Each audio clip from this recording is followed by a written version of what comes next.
इस बार होली 8 मार्च को थी, लेकिन होलिका दहन 6 मार्च को ही होना था। पत्नी की इच्छा थी कि इस बार की होली गांव सरैया पर ही मनाई जाएगी। अतः 6 मार्च को हम लोग सरैया के लिए प्रस्थान कर गए और वहां जाने के बाद अपनी आदत के अनुसार मैं गांव सरेह और खेतों की ओर निकल गया। यह मौसम खेतों में गेहूं की लहलहाती फसलों का होता है और आशा के अनुरूप ही चारों तरफ गेहूं के अध पके या तैयार होते बाल देख रहे थे। कदाचित इन्हीं दृश्यों को ध्यान में रखते हुए राष्ट्रकवि दिनकर की ये पंक्तियाँ सृजित हुई होंगी। स्वर्णांचला आहा खेतों में उतरी संध्या श्याम परी, रो मंथन करती गायें आ रही रौंदती घास हरी, घर घर से उठ रहा धुआं चूल्हे जलते बारी बारी, चौपालों में बैठ कृषक गाते कहाँ अटके बनवारी। यह सच है कि जिस समय दिनकर ने इन पंक्तियों का सृजन किया था, अब वह समय न है। अब न गोचारण की संस्कृति है, न गांव देहात में खुले चरागाह मैदान हैं जहां गायों का चारण किया जाए, बल्कि ये सारे दृश्य अब समाप्त हो चुके हैं। अब गैस चूल्हे के जगह ले लेने के कारण घरों से कोई ऐसा धुआं नहीं निकलता। बावजूद इसके कवि ने जिन दृश्यों का अपनी पंक्तियों के माध्यम से चित्रण किया है, वह आज भी पाठकों के मन में रोमांच और अपने अतीत के प्रति एक विशेष तरह का अनुराग पैदा करता है। सामने फैली हुई गेहूं की खेती, अलग अलग किसानों के अलग अलग खेत और आगे पीछे की बुआई के अनुसार उसमें फैली हुई गेहूं की फसलें, ये पतली पगडंडी दिख रही थी। अभी जो दृश्य सामने है वह उस समय के कुएं का है। जब हम लोग छोटे होते थे, बच्चे थे, उन दिनों हमारे टोले के लोगों के लिए यही पेयजल का एकमात्र स्रोत था। ग्रीष्म ऋतु में जल का स्तर घटते घटते लगभग समाप्त हो जाता था और लोग किसी तरह उसमें से बाल्टी डोल के सहारे पानी निकालते थे। घड़े में कपड़े से उसे छानकर एकत्र करते थे, जो उनके पीने के काम में आता था। बिहार सरकार ने एक बड़ा ही प्रशंसनीय कार्य यह किया कि अब इसने पुराने जल स्रोतों के जीर्णोद्धार का कार्य शुरू किया और इसी जीर्णोद्धार कार्यक्रम के तहत मेरे टोले का वह जो कच्चा इनारा था, जो सिर्फ ईंट से जिसकी दीवारें निर्मित थीं, उसका पक्कीकरण हो गया। उसके चारों तरफ का जगत ऊंचा कर चबूतरा बना दिया गया और कुएं के खुली गोलाई को ग्रिल से पाट कर उसमें एक छोटा सा खुलने वाला गेट बना दिया गया। अब कोई इससे पानी तो नहीं लेता, लेकिन पुरानी स्मृतियाँ बनी रहें, ताज़ा रहें, इसी का यह एक सुंदर प्रयास है।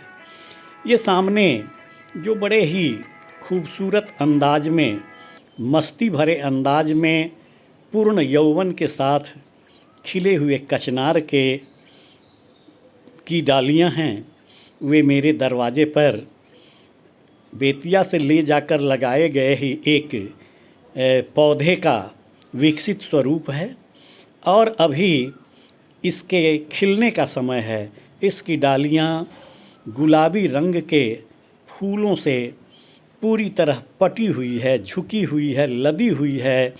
आप जिधर से भी देखें, इसका सौंदर्य आपके मन को मोहेगा, ललचाएगा, आकर्षित करेगा और अपने से बांध लेने को विवश करेगा। सामने का दृश्य उस कचनार का ही है। अभी जो सामने कुछ दिख रहा है वह बंसवारी का एक दृश्य था।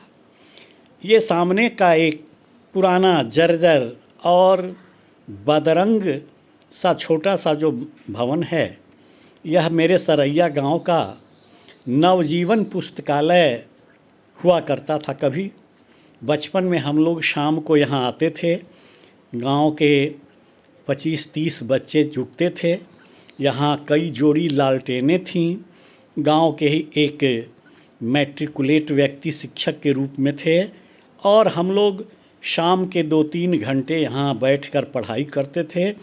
आज यह जर्जर है, उपेक्षित है, इसका कोई भी खोज खबर लेने वाला नहीं है। यह एक पक्की सड़क बन गई है और जो कोढ़ा या गोइठे का अंबार दिख रहा है, जिनको ग्रामीण स्त्रियों ने गोबरों से पाथ कर जलावन के लिए तैयार किया है, यह जिस भूखंड पर है उसे हम लोग पहले कहते थे कि यह एक पराक्रमी शासक भीष्म खां का मज़ार है। इस मज़ार पर पहले तो बड़े बड़े पीपल के और बरगद के पेड़ हुआ करते थे, जिसकी छाया इस पूरे क्षेत्र को गर्मी के मौसम में शीतल बनाए रहती थी, लेकिन अब वे सब समाप्त हो चुके हैं। सामने सड़क पर कुछ प्रभात फेरी करने वाले लोग हैं। लोग क्या, ये कुत्तों का एक समूह है। सुबह सुबह जब मैं टहलने के लिए निकला तो देखा कि 6-7 की संख्या में ये सभी एकजुट होकर वहाँ आसन, प्राणायाम, व्यायाम और परस्पर कुछ मंत्रणा कर रहे थे। आप भी देख रहे होंगे कि इनका जो रंग, आकार, प्रकार है, वे उसे एक ही खानदान के सिद्ध करने के लिए पर्याप्त हैं। गांव देहात में जिधर भी जाइए, कुछ वनस्पतियां ऐसे ही आपका स्वागत करेंगी। सामने अभी जो गुजरा है वह भटवांस या भांट के पेड़ों में खिले हुए उसके सुंदर आकर्षक पुष्प हैं। सामने की दृश्य बंसवारी का है। मेरे दरवाजे से कोई 100 मीटर उत्तर तरफ यह बंसवारी है। यह हम लोगों के जन्म के कुछ पहले की ही होगी, क्योंकि जब हम लोग होश संभाले तो यह बंसवारी दिखती थी। हम लोग वहाँ से दातुन काटते थे, वहाँ से बाद में मवेशियों के लिए बांस के पत्ते तोड़ कर लाते थे। दरवाजे के पास ये छोटा सा आम्र वृक्ष है, अभी छोटा है, कलम ही है। 2 वर्ष पहले मैं ले गया था, लेकिन इस वर्ष यह मंजरियों से पटा पड़ा है। अभी तो यह स्वयं बाल रूप में है, लेकिन इस पर मंजरियों का बोझ बहुत अधिक हो गया है। फिर सामने वही कचनार के पुष्प हैं, जो अपने रंग रूप के आधार पर वसंत ऋतु की पूर्णता या यौवन की घोषणा कर रहे हैं। देखकर मन प्रसन्नता की अनुभूति करता है और उसी के पुष्प गुच्छों में उलझ कर रह जाता है। यह दरवाजे की शोभा बढ़ा रहा है और उसके नीचे एक आध नए पौध भी तैयार हो गए हैं, जो फिर आगे अपने यौवन के साथ प्रकट होंगे। अपने खेत में बैसखा प्रजाति के कद्दू की लताएं या लतर अब फैल रहे हैं और उन्होंने जहाँ तहाँ फल भी देना आरंभ कर दिया है। कुछ फल दिखाई भी दे रहे हैं। यह दरवाजे पर ही एक डालिया का पुष्प वृक्ष है। ये लीची बागान है।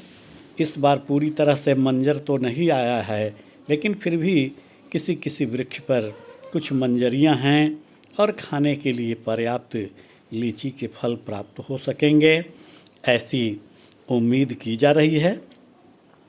ये वृक्ष दरवाजे से कोई 1 बीघा की दूरी पर हैं, इसलिए इनके रख रखाव में सुविधा होती है। यह जो टूटा फूटा एक झोपड़ा सा है, झोपड़ी सी है, वह और कुछ नहीं, गांव के रास्ते के ही एक तरफ एक मुर्गा खाना है। यानी यहाँ पर सुबह सुबह कोई व्यक्ति अपने मुर्गों को लाकर उसे काटता है, ज़बह करता है और उसके मांस का आनंद खाने वाले लेते हैं। ये जो 2 महिलाएं खड़ी हैं, उस हमारे गांव के एक बड़े ही कुख्यात विख्यात चोर अमृत पासवान हुआ करता था, उसी की एक भगिनी है, दूसरी नतनी है, और ये लोग अपने ढंग से जी रहे हैं। इनके जीवन की अपनी व्यथा कथा है, लेकिन ये अपने उस अतीत को अपने भीतर समाहित किए हुए हैं। जो यह एक बुजुर्ग महिला जो हम लोग के मजदूर की पत्नी है, डुमड़ा इसकी नैहर है, हम लोग इसे डुमड़ा वाली काकी कहते थे। आज भी करीब करीब 80-85 वर्ष से ऊपर की उम्र में या आज भी दरवाजे पर बैठी हुई घर की पहरेदारिन की तरह लग रही है। कुछ देर रुककर मैंने उसको भी प्रणाम किया, उसको अपना परिचय दिया और उसने पहचानने के बाद प्रसन्नता प्रकट की। 15 मार्च को हम लोग गांव से बेतिया के लिए वापस हो गए थे। रास्ते में पतझड़ के दृश्य वाले ये पॉपुलर के वृक्ष हैं, इनके पत्ते झड़ गए हैं, लेकिन कुछ पेड़ ऐसे भी हैं जिन पर नई पत्तियां आ रही हैं, आ चुकी हैं। लाल लाल कोंपलें निकल रही हैं, क्योंकि वसंत ने चारों तरफ अपने चपल चरण के दस्तक दे दिए हैं। सामने ठूंठ है, लेकिन वह अब सिर्फ ठूंठ ही नहीं है, उस पर नई नई कोंपलें निकल रही हैं। यह सिकरहना नदी का भाग है, पुल पार कर रहे हैं। पूर्वी चंपारण के क्षेत्रांतर्गत यह सिकरहना है और इसको पार करते हुए हम लोग बेतिया की ओर बढ़ रहे हैं। रास्ते में ये अनेक तरह के वृक्ष हैं जिनके पुराने पौधे झड़ चुके हैं, जिसको पंत ने कहा कि द्रुत झरो जगत के शीर्ण पत्र। तो जब पुराने हटेंगे उनकी जगह नए आएंगे। इसलिए कहा जाता है कि वृक्ष तो वही पुराना ही रहता है, लेकिन प्रतिवर्ष उसके पुराने झड़ जाते हैं और उनकी जगह नए नए पल्लव, नए नए किस्लय आते हैं जो फिर प्रौढ़ होते हैं। यह पीपल वृक्ष है। पीपल वृक्ष को भारतीय जीवन में सर्वाधिक महत्वपूर्ण स्थान है। सामने जो सूखा रूखा सा यह पेड़ है, जिसकी पत्तियां सूख कर झरहर हो गई हैं, यह शिरीष का वृक्ष है। शिरीष वृक्ष का गुणगान या इनकी विशेषताओं को हजारी प्रसाद द्विवेदी जी ने विस्तार से समझाया है कि ये अवधूत की तरह हैं, कापालिक की तरह हैं और अपने पुराने पत्तों को झाड़कर या झरने के इंतज़ार में ये उस कापालिक की तरह साधना रत रहते हैं। पुराने झरेंगे, नए पत्ते लगेंगे और फिर इस शिरीष का काया कल्प होगा।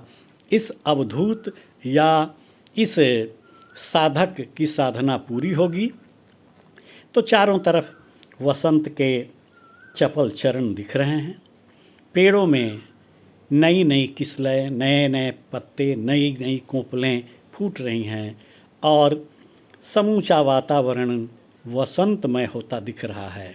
तो ऐसा कहा जा सकता है, जिसको कि पंत ने ही कहा कि पल्लव पल्लव में नवल रुधिर, पत्रों में मांसल रंग खिला, आया नीली पीली लौ से पुष्पों के चित्रित दीप जला। तो वसंत ऋतु इसी प्रकार पुराने पत्तों की जगह नए पल्लवों के रूप में, किसलयों के रूप में, नई नई कोमल ललछौही आकर्षक पत्तियों के रूप में लोगों का आह्लादन करती है, स्वागत करती है और इस बात की घोषणा करती है कि जो आए हैं इस धरती पर उनका अंत भी होना है, वे झड़ेंगे भी, वे मरेंगे भी, और जब पुराना झड़ेगा तो नए को स्थान मिलेगा। पुरानी जीर्ण शीर्ण पीढ़ी अपना स्थान रिक्त करेगी, नए का पदस्थापन होगा। और सामने जो अभी वट वृक्ष गुजरा है, जिसकी सैकड़ों शिखाएं, जटाएं धरती को चूम रही थीं, वो अभी गुजरी हैं। सामने का वृक्ष वसंत के आ जाने का दस्तावेज या उसका सबूत पेश कर रहा है, उपस्थित कर रहा है।